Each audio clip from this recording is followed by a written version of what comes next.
Now in its 10th year of the Doc Talk Podcast. Welcome, everybody. If you're watching on YouTube, just take a quick second. You can continue to watch the podcast. Hit that subscribe button. Our subscribers keep going up and up.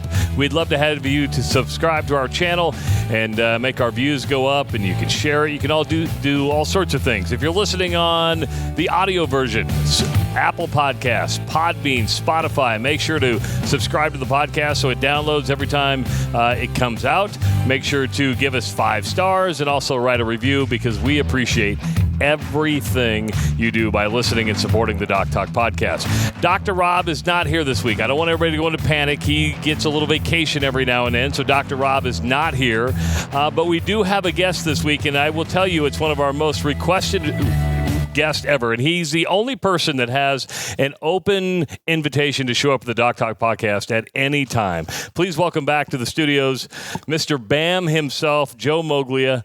What are you doing, my friend? Well, Travis, first of all, I'm honored to be here. Really am, and even without Rob, I'm really good. It's great for me to come back to Omaha, and I always enjoy being on the show. So, here, true story. I go out and about, and a lot of people listen to this podcast, and I'm going to drop a name. I don't drop names, but Trev Moravec was just won the Auctioneer of the Year across the world. Number 1 auctioneer. He's from David City, Nebraska, and I MC an event for him. And he always asks me, "When's Moglia coming back on? When is Joe coming back on?" So you're a popular guy. Well, I'm delighted. I'm honored. Plus, I do feel that Omaha is very much part of my home, and I've spent a lot of time here. I was very, very much involved here, both from a business perspective and a football perspective. So it's a big deal for me. I have a wonderful friend base here. I'm a little sad that there's no more TD Ameritrade Park, but I did negotiate the Schwab deal, so at least I had a little bit of a hand in that. Did you come out okay on the Schwab deal? You're doing okay from that, though, right? Well, with the from a financial perspective. From a financial perspective. Whatever amount of stock I had. I didn't get anything more from the stock deal. As chairman of the board, you do what you believe is you do what you believe is the right thing for your people, and the right thing for our people and our shareholders was to do the Schwab deal. So we began talking about that in 2017. I was still coaching, and by the time we announced it was 2019, I had just stepped down. Then we closed it in 2020. But whatever my stock was doing, that was it. I didn't get 1 penny extra for doing the deal. Oh, that's too bad. It's okay. That means you came out okay, folks. Joe Moglia is doing just fine. You just literally got off a jet. You're coming from California. I wish Rob was here for this, because I didn't know what you were in California for. Because Rob is a Campbell Award winner, which is the academic Heisman. You were just out at Stanford for a Campbell Awards type presentation? Yeah, so about 2016, Bill Campbell, who's an icon in Silicon Valley and used to coach football, died. And in honor of him, they named the National Football Foundation Scholar Athlete Award the Campbell Award, the Campbell Trophy. So over the years, one of my players, by the way, in 2016 was nominated for the award. He didn't get it. But this has been a black tie event at the Waldorf Astoria in New York City for decades. And it attracts 1,400 people. So now, since COVID, they're not doing it in New York. They're doing it in Vegas. But they started the Campbell Trophy Summit, where they invite back all the nominees and the award winners, the Campbell Trophy over the years. There were about 325 people in the room, dominantly as football, so it's dominantly male. By the way, they've all graduated. Like 35% had graduate degrees. About 35% played in the NFL, and it was an impressive crowd. So I was really very, very much honored to be there. And I'm disappointed that Rob wasn't there. And I had no doubt he was at the very least nominated for the award. The fact that he won it, makes me so proud of that. It really does. I think that's so cool. Rob's an interesting cat because he's super smart and he'll let you drop, but he doesn't drop those big things. He was an academic All-American. I think he got a perfect score on his Wonderlic going into the NFL. He's a doctor, and he's so humble about it. He could walk around and say, "I won the Campbell Award, which is the academic Heisman," but he doesn't do it. I would brag about something like that, wouldn't you? If you were like the smartest guy in college, I would have it on the back of my suit jacket. Joe Moglia, Campbell Award winner. Absolutely. I might change my name to Joe Campbell Moglia. Did you speak at that event? Oh, yeah, that's why I went. So what do you talk to a room of smart people about? Well, a lot of times I go into the room and there are a lot of smart people here, but this was a smart group. This really was a smart group. So I told them, well, first of all, how what from the first time around as a coach, I was well aware of the Scholar Athlete Award and how much I respected it and how much it meant. And then one of my players was nominated. I talked about that. So I respected the people that were in the room with regard to that, and I feel, frankly, quite connected to it. Plus, Bill Campbell is what I said. He had been a football coach. He was one of the guys that I actually called when I was making a decision to go back to football. And he actually encouraged me to do that. So I do know Bill. Now, when I began as a head high school coach, ultimately my goal is to be the head football coach at Nebraska. But if I'm coaching in a high school in Delaware, I got to get to the college level at some point. And I do have a Bill Campbell story with regard to that I'm happy to share if you'd like. Let's hear it. Okay, so I shared it in my talk. So, they revere Bill Campbell there and all the CEOs of Intuit and all those people they're kind of making a big deal. But so I make a big deal as well. But then I explained that in order for me to break into college football, I got to get an interview for a college job. So Bill Campbell was head football coach at Columbia in New York City. Now, Columbia is not known for having the greatest football program in the country, but it's part of the Ivy League, and he had gone there, and he was an all-Ivy League player there. So they're interviewing me for the freshman job. So I interview with him. I prepare. I do cut-ups. I show him my playbook, and we're doing pretty well, turning programs around. I meet with each of the individual coaches. I did my homework on each of them before I got there. I meet with the staff as a whole. I got this nailed. Okay, so I go back and I tell Kathy, I said, we're going back to New York. This is it. There's no way I'm not getting this job. I think they were warm toward me. I know I nailed it. I feel great. 24 hours later, I get a call from Bill Campbell. He said, Joe, you're not getting the job. So I go, well, okay.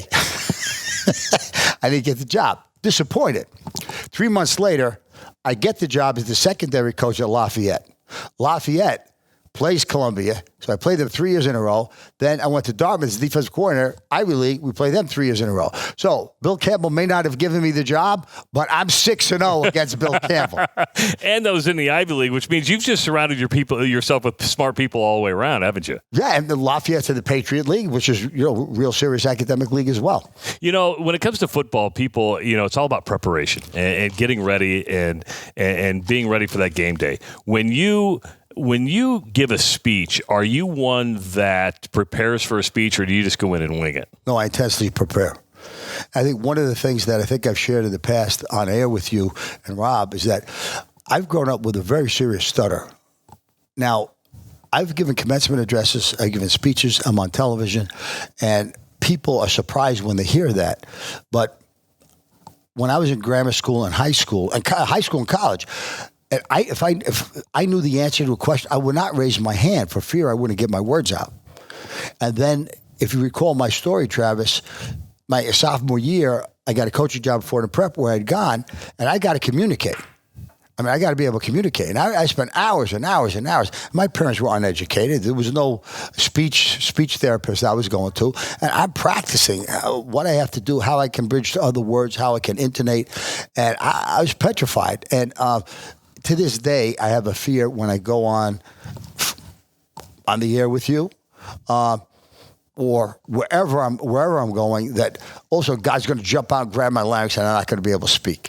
So I intensely prepare for what I'm going to do. The first time I ever spoke was at a Fordham Prep football banquet. When I was a senior, I was 21 years old. I had to speak for 3 minutes. I prepared for 12 hours for that.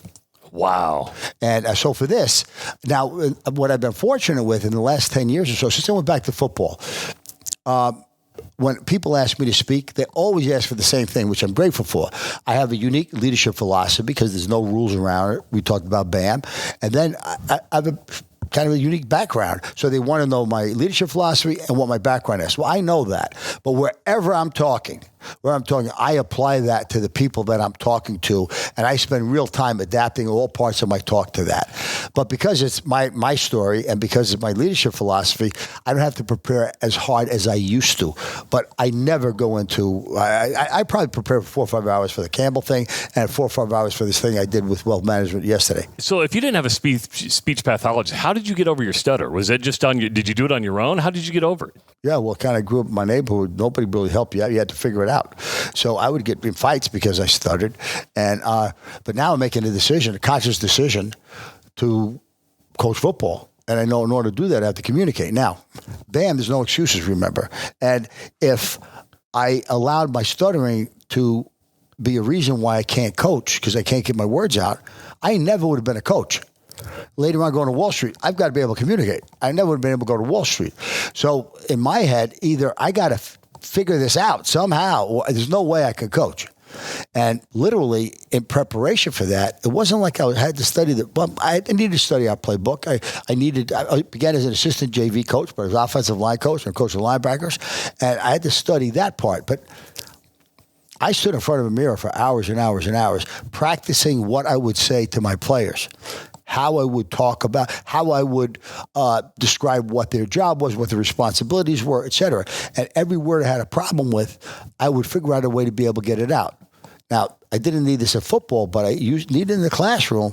I ultimately became a teacher, too. They needed to communicate. For example, legislation is something very difficult for me to get out, for whatever reason. And I would practice for a mirror and not be able to get it out. So the way I'd get it out is intonate. So I wouldn't say, well, the legislative body, but I'd go, well, the legislative body. And actually, I became far more interesting, I think, as a speaker because how I intonated, I'd stop and breathe. I would bridge to another word. Over time, that helped my vocabulary. And in the beginning, I still struggle with it. But did I struggle enough where everybody noticed? Probably not, because I wouldn't allow myself to stammer. I would just stop talking. That's why I wouldn't raise my hand. So I wouldn't talk if I couldn't get my words out. So have you ever seen the movie The King's Speech? Oh, I love it. Love it. I cried during that movie for these reasons.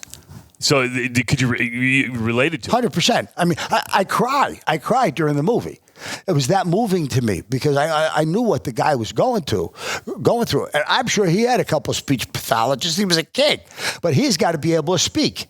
Well, so do I. And if I didn't figure out a way, again, I've never conquered it, but I've been able to control it. And because I control it, I was able to have the career I had both in coaching and in the business world. So you go from Stanford to Hollywood because they're making a movie about your life, or may make a movie about your life. And I was thinking to myself, okay, where's the because you need a story, right? You just provided the story. I mean, that's something you had to overcome. Is that going to be part of the movie? Do you see that be part of the movie? Well, okay, I'm 75 years old. No, you're not. I know I look really good. I look at probably 50, but I am 75. So that's 75 years of my life. Let's say from 10 to now. That's 65 years. And they tell me the challenge is you got to get that into 2 hours and 6 minutes. That's the movie. All right. So from the very, very beginning, number one, I didn't want to be working on the movie. And the guy that wrote the book, Monty Burke, that wrote Fourth and Goal about me, which was when I was at Nebraska, he came up and spent 6 months up here. And that book was published when I first got the Costal Carolina job. And they're going to use him as executive advisor. But the movie's got to be able to produce. The movie's got to be able to sell. So whatever they think is going to move the audience the most, they're going to be able to do that. And, I don't even know we've had a serious conversation about my stuttering. Wow, that's. To me, that would be a huge part of the story. Just because it's something you have to overcome, and every story you got to overcome something. So I agree. And you got a pretty big producer working on this, right? What's his name again? Mark Chardy. He did like Secretariat. He did The Rookie. He did Miracle. He not too bad. You're associating yourself as pretty big hitters to get this thing done. Well, I think I have been approached when I was coaching at Coastal about the possibility of doing this, and I always postponed it, and because I had to focus on what I needed to do. And I didn't want to be distracted with that. And plus, I figured if I have a good story, I'll have a good story next year too.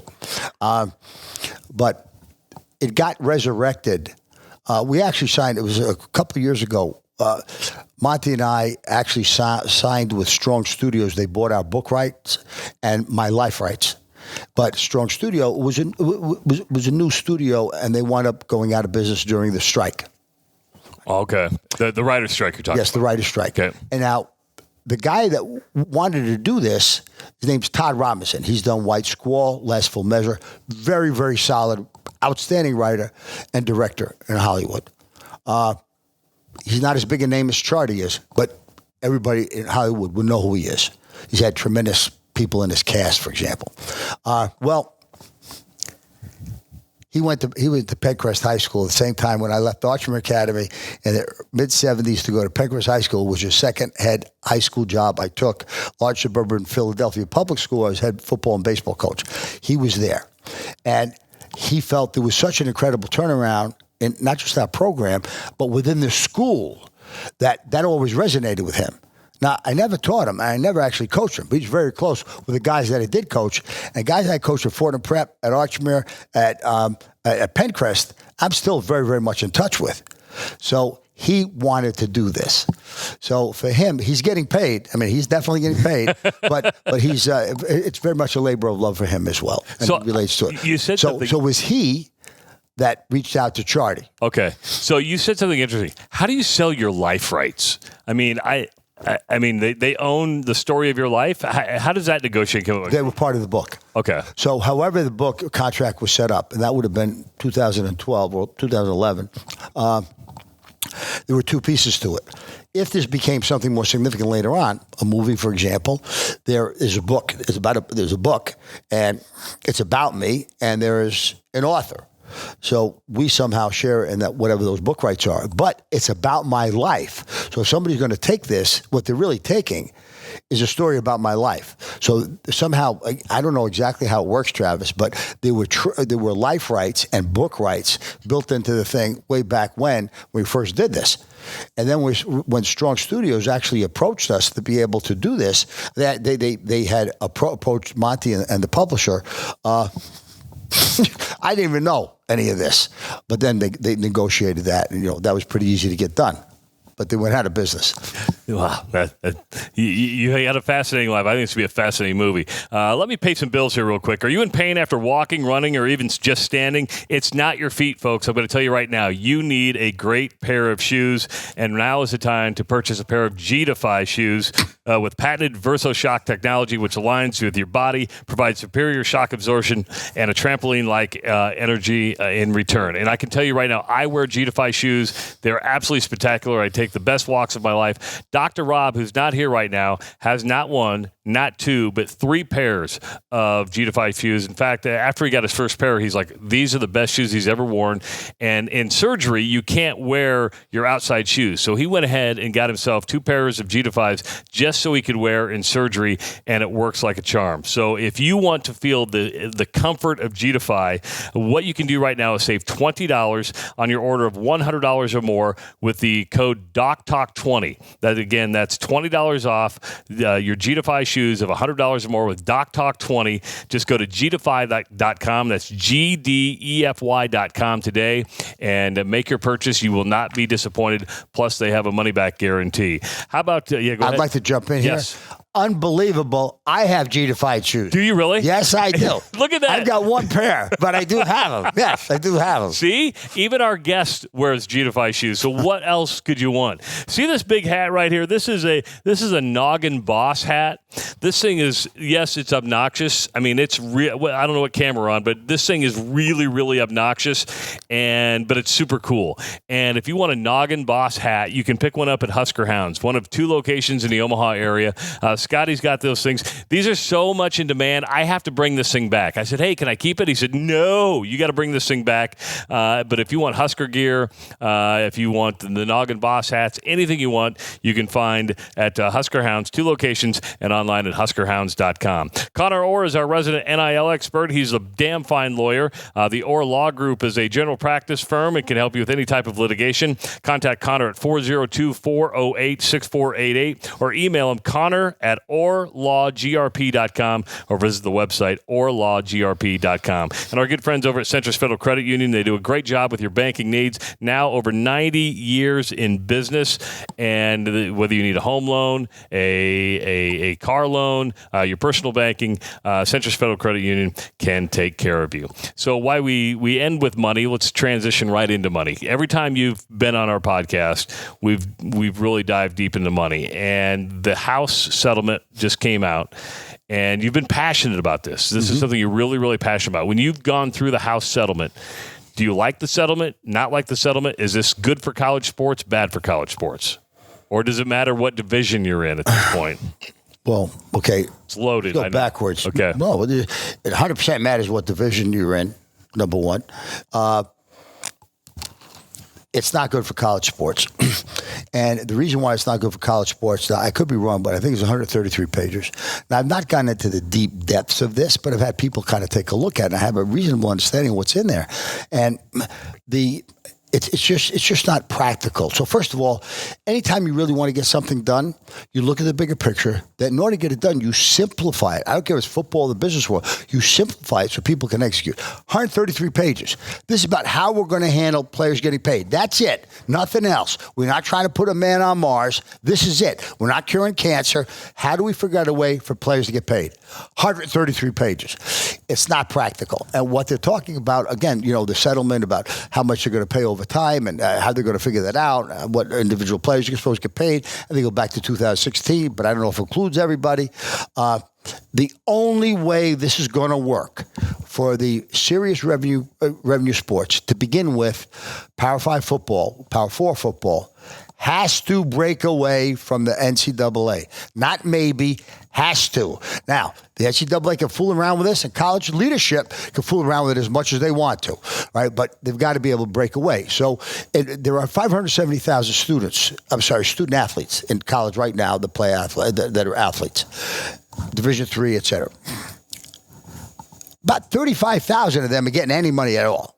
That's 535,000 not getting a penny. And by the way, I take a lot of pride in the fact that I've been part of college athletics. And in the last 3 years, talking about NIL, this is the NCAA. There's been not one word about academics, not one word about eligibility, not one word about graduate, nothing.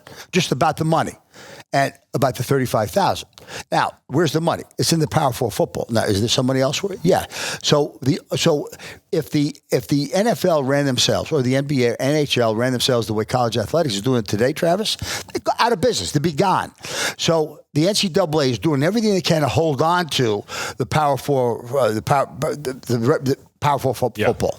And that's great, but you cannot. You're responsible for a pretty large organization, and you're doing everything you can to take care of this 35,000 people. You got 535,000 people you're ignoring. And you're not holding anybody accountable from an academic perspective. So I believe you got NCAA. At some point in time, there's got to be a PCAA, Professional Collegiate Athletic Association. So Power 4 football breaks away. Without question, they got to break away to become the PCAA. And they get, but they're no longer part of the NCAA, and they get their own executive team from the NFL, wherever they get them from, but they have real autonomy to be able to make decisions that they got to be able to make. You use the NFL as a model. You have collective bargaining. You have salary caps. You have contracts that really matter. It's a business. It's a business. Run it like a business. And then you have the ACAA, Amateur Collegiate Athletic Association. Let's say that stays with the NCAA. Maybe get it updated a bit. Be a little bit more practical with that. But there's no money there. That's it. There is no money. The only way you're going to get money is if you're part of the PCAA. You want to be part of the PCAA, you got to be good enough to be recruited by the PCAA, and then they kind of determine how much you're ultimately going to get paid. But the settlement is too complex. It doesn't work. And there's going to be issues with it over time. But would you have a problem if you're in the amateur one where if they had a YouTube channel, they were able to monetize that YouTube channel or something? Would you have a problem with that? With my suggestion, you don't get paid.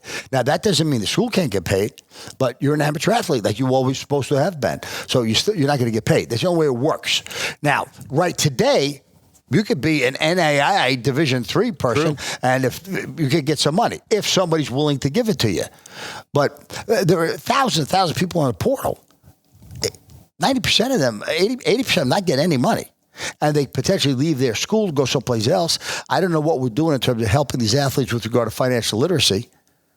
We're not doing a great job as far as that goes. I think it's probably from school to school. Some will do well, some won't do well. I would agree. But again, listening to this at the national level for 3 years, not one word about academics. So I think it'd be through the academics, maybe we have financial literacy programs to be able to help, specifically designed for athletes that are potentially going to be signing for money. But again, in one case, somebody signing for $10,000. In another case, somebody signing for $1 million.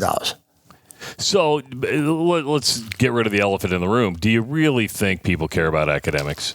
I mean, yes. You do? No, yeah, without question. I mean, maybe at Coastal Carolina, but do you think these Power 4 schools care about academics? Okay, well,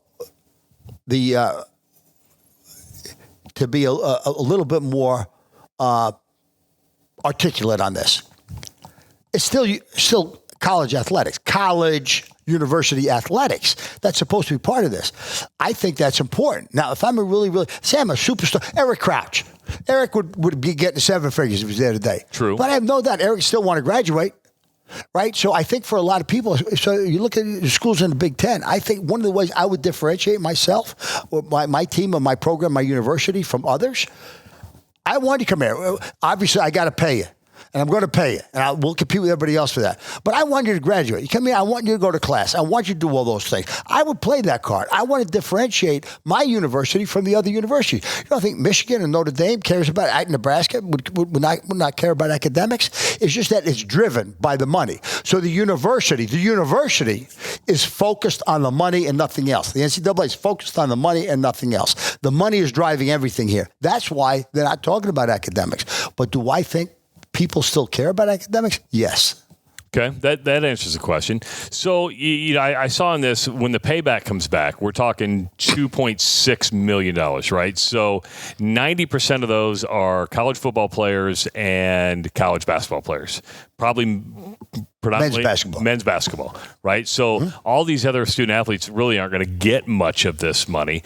I on my radio show this morning, I talked to Mark Farley, head coach at Northern Iowa. I'm sure you know Mark from your days in the FCS world. I said, is it fair that the way they broke this up to where you have Division I paying a certain amount, the group of 5, should we say, paying another amount, FCS is on the hook for 12%. Is that fair, the way they're making because FCS doesn't make any money. I don't know an FCS programs out there that makes money. Is that fair that they're ordered to pay back some of this money to these guys? Is it fair? Probably not. The reason why I say probably not, I think you got to really dig into the details, and the whole thing's a bit of a mosaic. So you got to look at what your piece of the puzzle is. At the end of the day, how much money is an individual school actually supposed to come up with? And if you look at that right now, you think, oh my God, it's got to be gazillions of dollars. It's not necessarily gazillions of dollars, but whatever it is, it's painful for that particular school's actual budget. But that's the point I was making, that this is all determined by the Power 4 programs and the ones that are football and the ones that are making the money. Basketball is still very much in the auspices of the NCAA. Football is not. So I don't necessarily think it's fair, but you're going back to 2016, and one of the questions I asked, 2016, okay, so I am a tennis player at Costal Carolina 2016 versus a football player at Nebraska that's going to be a first-round draft pick.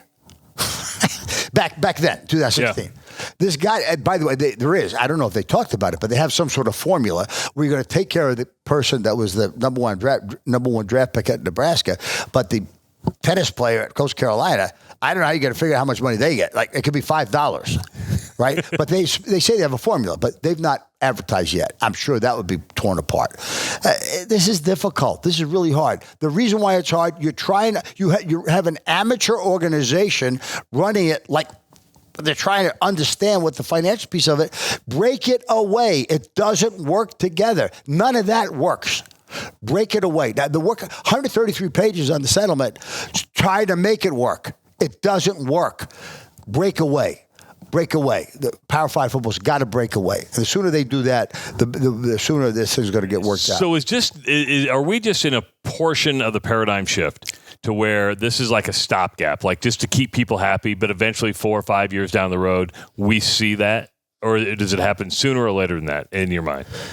Without college presidents stepping up and saying that we really need some change here, and they have to advocate breaking away, and maybe the top ADs in the country saying that, it's not going to happen. I don't see the leadership within college athletics trying to make this happen.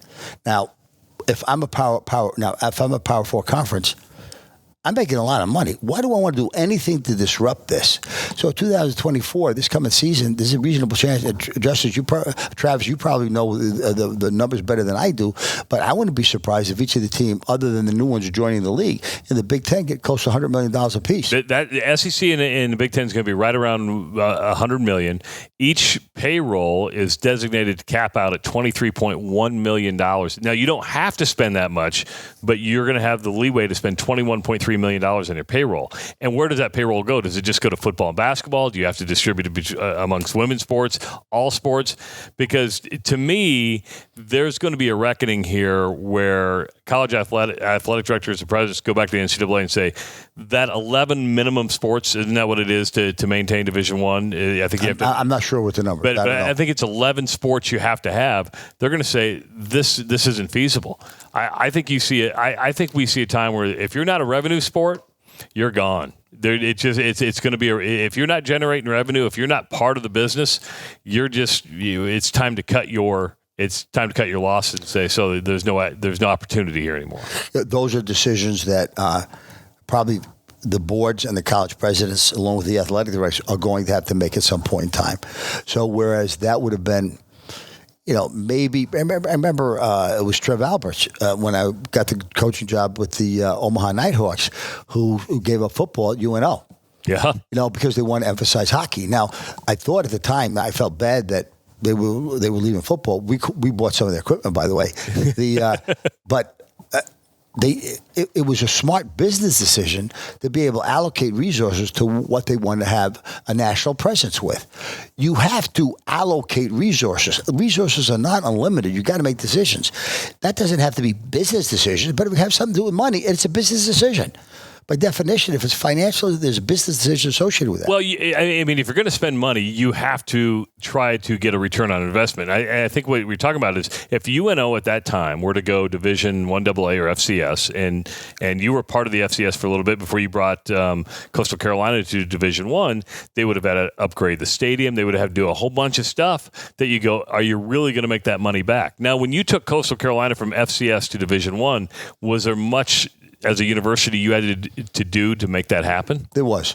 I think at the time we were doing so well at the FCS level. I think we were approached by the Sun Belt, which seldom happens. You usually apply. We were approached by the Sun Belt, and I think they felt, number one, we became an elite FCS program from kind of being nowhere. I think they thought I had an interesting story, and we were invited to join. And I think, frankly, it was a little bit of an ego on the part of the board that, we really wanted to do that. And we did, and we committed to it, and we moved forward. I'm very proud of what we've been able to accomplish. But every year, there's still a struggle with regard to budget. So, okay, we got to build an addition to the stadium. So we figure out some way to be able to do that. But I need another $500,000 in football budget. I got to really fight to be able to get something like that. Whereas if you're making those decisions, you got to say, okay, this is going to cost us money. Let's go do it. But the attitude is something like, oh, let's do this. It looks good. Yeah, it's going to cost something. But at the same time, let's keep our expenses down as much as we can. That becomes a little bit of an oxymoron. It's going to cost some more money over here, but in order to take care of the football program, the recruiting and the budget and the different things you got to take care of and be treated like a Division I program, you got to increase the budget over here. And the budget gets increased, but it's a fight. It's a fight. So on one hand, when you're saying we want to be big time, and on the other hand, yeah, but we don't want to grow the budget much. We'll do exactly. So we're doing the minimal that we need to do to be able to do that. Now, we've got a new president now, and he recognized what we need to do. We've got a new CFO. They recognize what we need to do.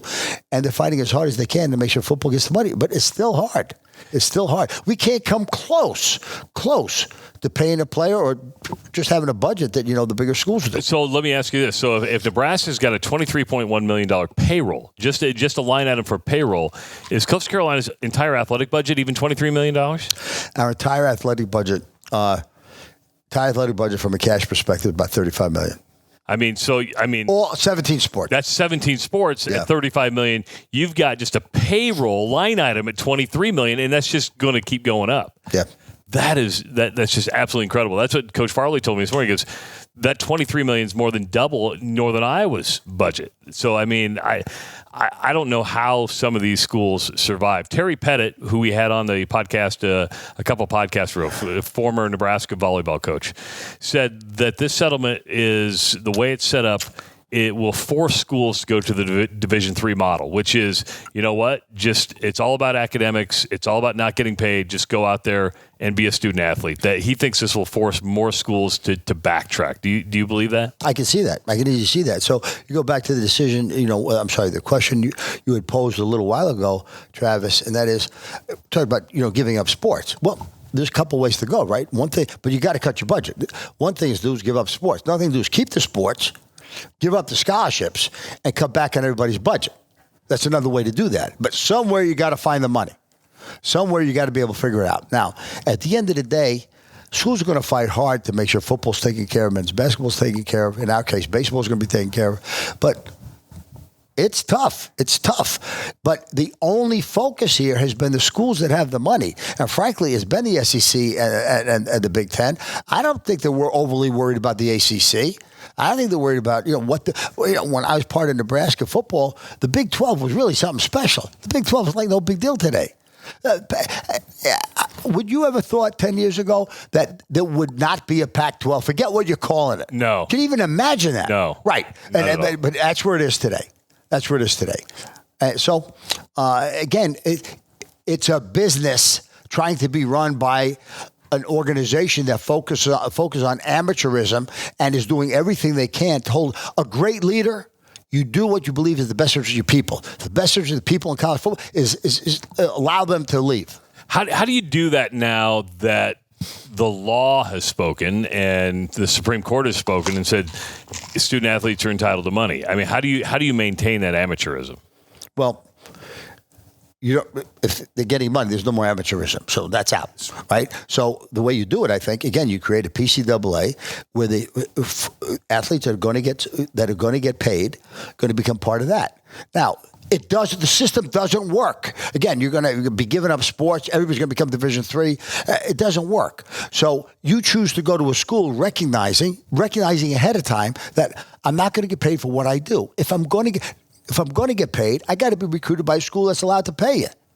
Now, if I'm an athlete that's a solid football player, but I'm not good enough to play in the Big Ten or the SU, Power 5, Power 4 football, well, guess what? I'm not getting any money. It doesn't mean I can't get $1,000 here or there, but I'm not getting any money. So if you're part of the professional collegiate athletic association, you get paid. If you're not, you don't. It's amateur. You sign up in college when you leave high school or you go from one school to another. That's what you're signing up for. So the courts blindly say, what? Everybody should be able to get paid. Okay, well, if everybody's going to get paid, you see the chaos that's going on now? Well, you got to fix the chaos someplace. You got to fix the chaos sometime. So again, if the NCAA and the powers that be really, really pull together, you go to Congress and say, here's what we got to do it. We got a PCAA, we're going to pay people, otherwise we're going to be over here. And it's a practical solution that actually works. Yeah, and the problem is I don't know if you're going to have the SEC and the Big Ten and the ACC and the Big 12 even want to work together because I think they're still out for their own. It's a power grab at this point. I agree. That's why the SEC and the Big Ten don't want to. They want to get their $100 million. They don't want to worry about other things. They're not worried about the ACC. They're not worried about the FCS. They're not worried about the G5. They're not worried about men's basketball. They're not worried about any of it. They're worried about the money. So fix it. Treat it like a business. Yeah, you mentioned treating like a business. When you look at just what has gone on, are you glad you're out of coaching and you don't have to deal with this shit? You know what? Number one, when I stepped down as a coach in 2019, I was still executive director of football. So I ran football. So my successor, Jamie Chadwell, I hired him. His successor, Tim Beck from Nebraska, that I knew Tim from Nebraska. I hired him. I was 100% responsible for football. We hired a new athletic director. Now, being responsible for football prior to the new athletic director, if I wasn't paying attention to NIL, football would have got hurt. So I had to pay attention to that. But that really wasn't my job. That's more the AD's job. Now, so we hired Chance Miller from South Carolina, who I think is going to do a great job for us. But he comes in and says, we got to go with the NIL. We got to go with fundraising. We got to go with all these things. So bringing him in, we were the only program in the nation where football didn't report to the athletic director. So now he coming in, football now reports to him. So for the first time in 12 years, I'm no longer responsible for football. What I feel good about that isn't so much giving up football, but I don't have to do these other things now. Somebody else can kind of take care of that. So all this bullshit, I don't have to worry about, but it's not my job. But I'm doing it. Now, if I were still coaching, I got a pretty good business head. I think I'd probably do a good job of do a good job of figuring out how to best manage this. Yeah. But it's a total distraction. You got to bring in a business person from the outside that's going to manage this for you. In the NFL, remember, use the NFL as a model. They have people that manage salary caps. They hire somebody manage salary cap. That's what they do. Well, the head football coach, Tim Beck, or whomever it is, can't really do their job if they got to worry. Besides the recruiting, they got to worry about what the numbers are going to be in terms of being able to pay somebody. Tim is saying, and every coach, I'm sure, is saying the same thing. If the kid's pretty good, they begin with a high school kid or kid coming off the portal. He's on the portal because he wants to get paid.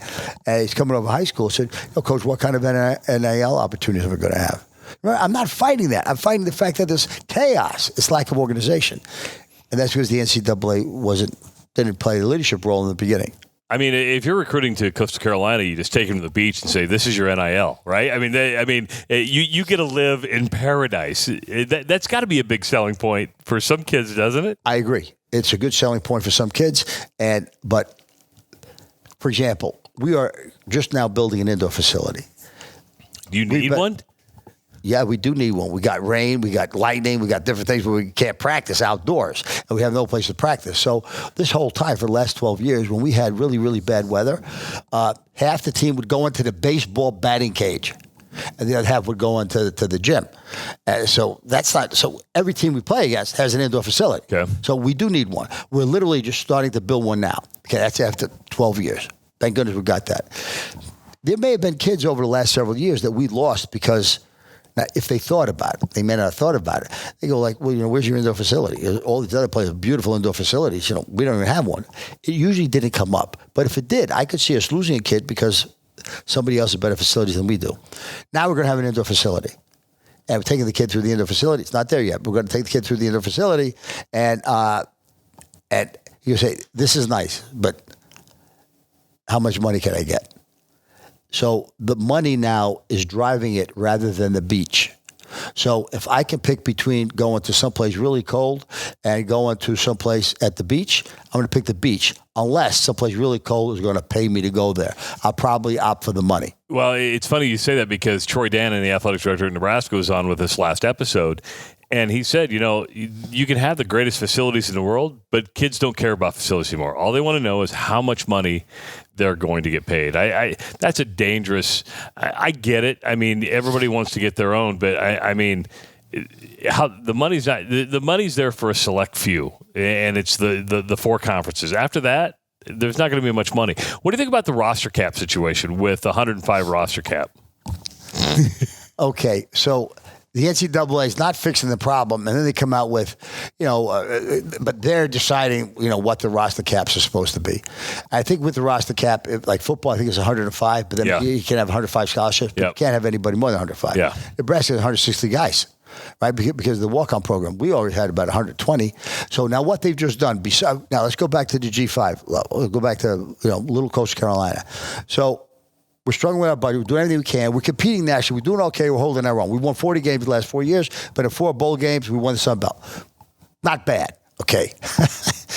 Now, our budget's got to increase from 85. We got to come up with another 20 scholarships, not counting NIL. Because you're going from 67 to 85? 80, or no, you're FCS was 63. So you're going 85 to 105.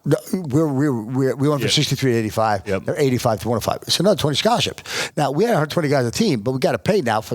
We're going to have less guys on the team. It's going to cost us more money. All right, now, okay, that's football. So let's look at baseball. Now, we got a pretty good baseball program, but let's just look at baseball. Baseball has 11.7 scholarships. 30 now, is it? 30? What? Where'd you come up with 30? Now, by the way, could I see going to 15? Could I see? Yeah, but if everybody's got the same rules, everybody's got it is a reasonably even playing field. You compete against each other. So if I had 11.7 scholarships and you got 11.7 scholarships, well, okay, let's go. Let's compete. If we both got 35 scholarships, now I may not be able to get the players I used to be able to get because the Power Four, the bigger schools are going to get them. So help me understand something, because I think I know the answer because I've become a lot more educated on it. But I used to think scholarships were funny money, and then that was just an Excel spreadsheet money line. But scholarships do cost athletic departments money. Does the athletic department have to turn around and pay the university a check for tuition? All right, so I think you were right in funny money. Okay. Now, college administration comes after me on this, but I'm the business guy. You're approaching it like a business guy. All right. So for example, the questions I used to ask when I was getting grief fighting for an extra couple $100,000 on a football budget was, they talk about the scholarships. And I said, okay. I said, if you increase the number of scholarships we have by 20%, would we have to hire one more faculty member? No. Okay, so if that's the case, then to the overall university, it really doesn't cost you any more money, and there's a transfer payment. So in the business world, let's say if I have my legal department, but I have a really, really successful, online brokerage business. Well, they use the legal department, but so does the institutional business. So does the international business. So do the other businesses. So how do we pay for that? It doesn't just come out of the CEO's spot. Yeah. So we call that transfer pricing. That's really what happens in college athletics. Now, to what extent might that be true, though, in all the other sports? All right. So if every sport increased their numbers as far as scholarships go. Now, it is to me, it is though mostly transfer pricing. It's not that much more of an expense, but it's still going to hit the athletic P&L. Because that's what drove me nuts about UNO, and I used to talk to Pat Burns about this, is, Division II had 36 scholarships, and they'd always complain about that, but, he had another 100 players that were paying full tuition. They're like, how do you not count that as an athletic surplus? I mean, it's kind of like you just kind of, we're going to put this money in the spreadsheet here, this money in the spreadsheet, sheet here. So it's just playing a game with the spreadsheet, isn't it? It is. So an example. So again, I was fighting. Now, by the way, we got this all fixed at Coastal Carolina. We got the right CFO. We got the right president. We're approaching this in a very realistic way. So if we have 120, same idea, right? We have 120 guys. Same thing with UNO. We have 120 guys. We have 85 scholarships. Well, that's 35 guys that come in and pay full tuition that we're recruiting that are coming here because of us. Now, the way to do this is that the athletic department should be able to get credit for student athletes that they bring in that do not cost the university anything, that would have gone someplace else to play because they want to be able to play, and that should increase the overall enrollment. You should talk about this, Jeff Jamrock. So at the Midlands, I think one of the ways he even gets paid is by bringing in, by helping recruit kids. Yeah. Because the more kids he brings in, the more student applications you get, the more the enrollment gets. That's all, and you get your revenues from your enrollment. That's one of the spots you want up getting revenues from. So the reality is, walk-ons should be given the financial department of the university should be given credit to the walk-ons to the athletic department. I don't disagree with you because, without those kids, they may not go to school there. They may go to Midland, or they may go to North Dakota State or somewhere else to play. That's where the president has to be enough of a business person who wants to obviously take care of the entire university, but recognize, where do my revenues come from? And the CFOs of the world and the provosts of the world want to be able to protect. No. That really doesn't happen. Oh, yeah, we give you credit for that. How do you give them credit for that? I never once saw that. Now, by the way, that's in the revenue line for athletics. Okay. At Coastal. So you mentioned you no longer running football. Was that hard for you to give up when a new president, new athletic director comes in, or was it time? I think when I stepped down as a coach, I thought it was the right thing to do for our university in terms of succession planning. I'm a big succession planning guy, and it was painful to give up my last 2 seasons because I knew we were going to be pretty good. And I miss all the different pieces of football, but I don't miss 80-hour-week grind. It's 80 hours a week. It's 5 months. You'd have a day off. I don't miss that. So that gives me an opportunity to be able to kind of live my life a little bit differently than what I would. Now, in the last 4 years, I'm still responsible for football. But when Jamie Chadwell did really well right away, well, I knew somebody's going to – I can't pay Jamie what everybody else, Yeah. He signed $28 million, $29 million out of Liberty, $28 million. And I can't pay him anything like that, so I know he's going to go. So I'm helping him go. But then I got to replace him. So he spent a lot of time doing that. I'm okay with that. But then 3 years ago, NIL hit. And in order to get it right, the athletics really got to pay attention to that. We really weren't. We kind of like said, this is going to go, almost took an NCAA attitude. All right, this is going to kind of go away. Not going to go away. We got to get it right. So I really had to get involved with that. And so no longer having to put up with all the stuff around football and raising the money for NIL and all that stuff, that to me is a relief, because that's not what I wanted to do. So I know we have a lot of executives and business owners that listen to this podcast, because I hear from them. And you mentioned succession planning. I'm going to geek out here. This is not sports related, it's business related. I think a lot of businesses don't take succession planning seriously. I mean, when you say you're passionate about it, I mean, I think a lot of businesses just go away because they had no succession plan. I mean, how does one go about succession planning at the athletic level and even the business level? I think, number one, a real leader takes responsibility for that. So whatever job you leave, you want to leave it better than what it was when you left. And a lot of times our egos get in the way, and even though there's a succession plan, we're actually almost hoping the team doesn't do as well or the business doesn't do as well when you leave. That's horrible. But it happens because egos get in the way. So number one, the leader is supposed to take responsibility for that. But in a business, that's the board responsibility. The board is supposed to make sure, that's the number one responsibility, succession plan. Their job is to bring in the CEO. Their job is to bring in the leader. That's their job. That's what they're supposed to be doing. With regard to athletics, if I'm the athletic director, we tend to go to the search firm. And they tend to give us the people that they kind of like. And we talk to a few people, and then finally make a decision. And then there's usually a battle and then there's usually pressure from the alumni, and especially today with NIL, from the media that, where's your coach? You got to be ready to go. You're losing all your players. So you get backed in the corner a little bit, and you sign these ridiculous contracts with these coaches who have these incredible severance packages. So they do a horrible job, and they get paid astronomically well from doing a horrible job. That is ridiculous in the business world. Does it happen sometimes in the business world? Yes. But that's not the right way to do this. So I think the board's responsibility within, let's say, a university is to make sure they hire the right president. The right president better make sure he's got the right athletic director. He's got to get involved himself to make sure the key sports they really got to pay attention to. If you got a guy at our level, there's only so much money we could pay a guy. And that's still 7 figures, but there's only still so much relative to the astronomical numbers they can get paid in the Power 5. You don't think that's going to happen? You got to be ready to go. So you never stop your preparation for succession plan. Did you know you wanted to hire Tim Beck? Was he always your guy? No. You know? No, there was I knew Jamie was going to leave, so I began with kind of a broader spectrum, and I probably began with about 20 coaches.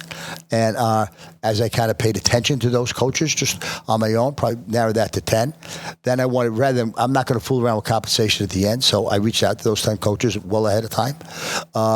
And I said, I'm interested. I said, but here's the deal. Here's how much we can pay you.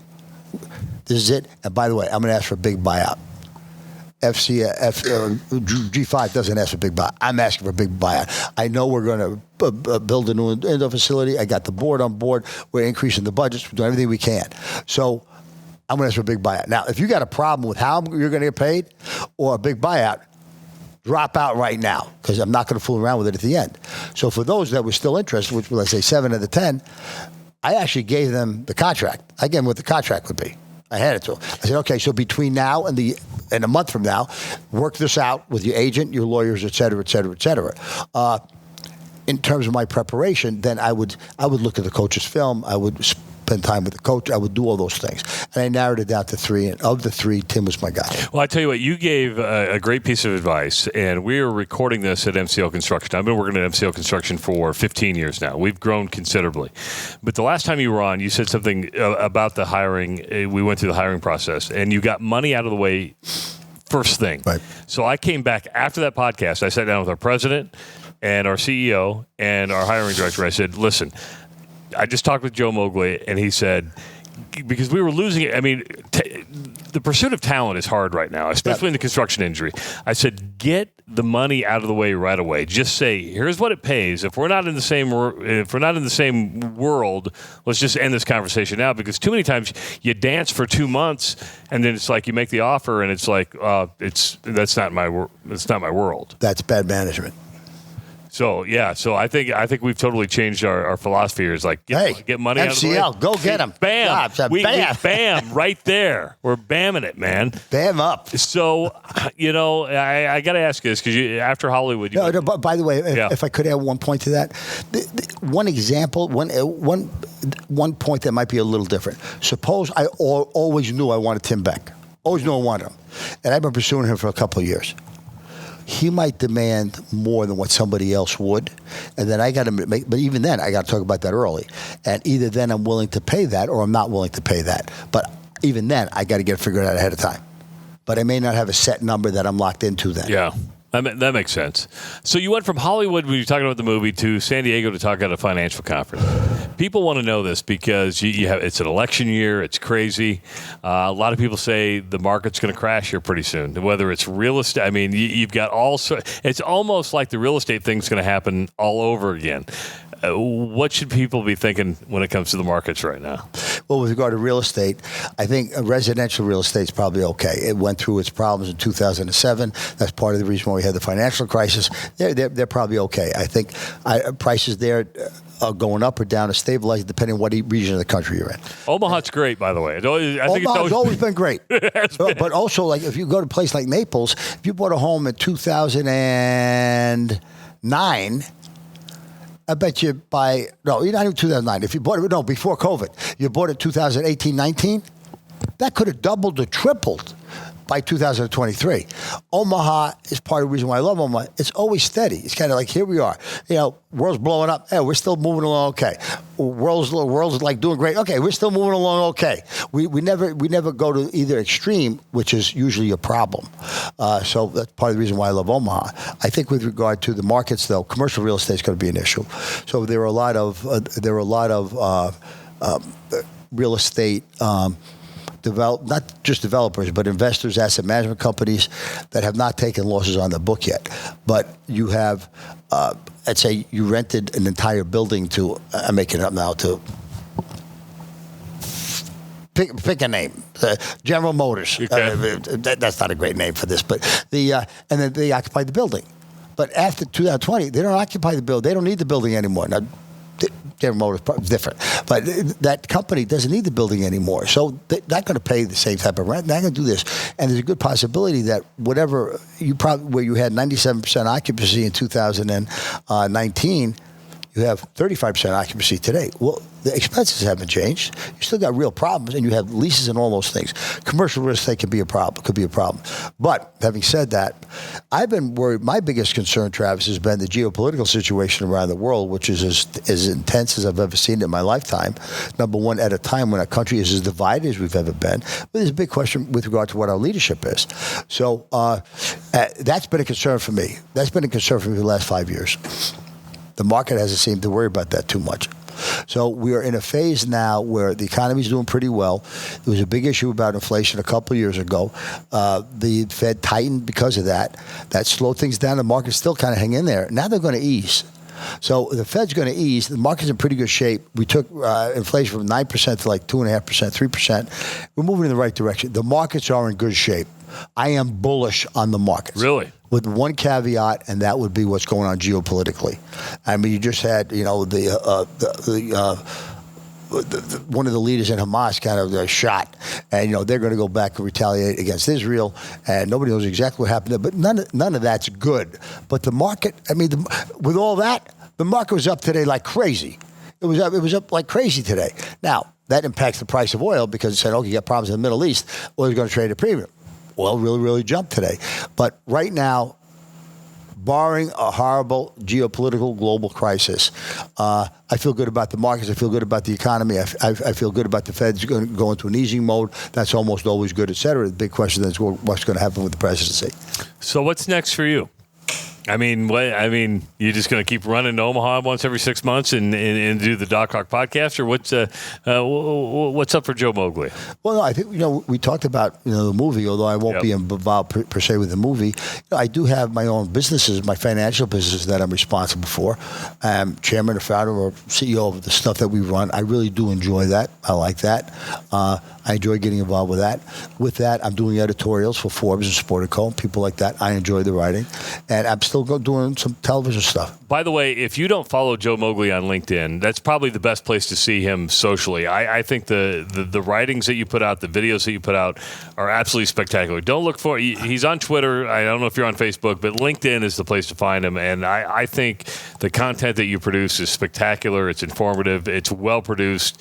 And I think everybody should follow you. I mean, do you like doing that stuff? I do. No, I do, because I really do feel, number one, I feel I'm quite relevant. I mean, I kind of know what's going on. I really have a passion for college athletics and what's going on there. And certainly, I know football.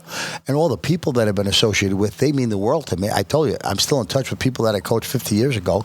And for the business world, I think I'm really a pretty good macro strategist. I think I have a good idea in terms of what's going on in the market. Remember, my business experience was in the financial world, so that keeps me in tune with the economy and the markets.